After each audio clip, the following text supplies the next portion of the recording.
वल्लभे यतो ब्रह्मादयो देवा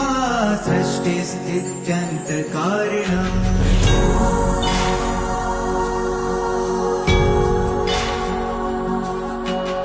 नमस्तुलसी कल्याणी नमो विष्णुप्रिये शुभे नमो मोक्षप्रदे देवी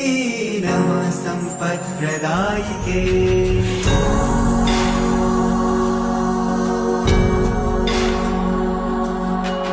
तुलसी पातो मा नित्यं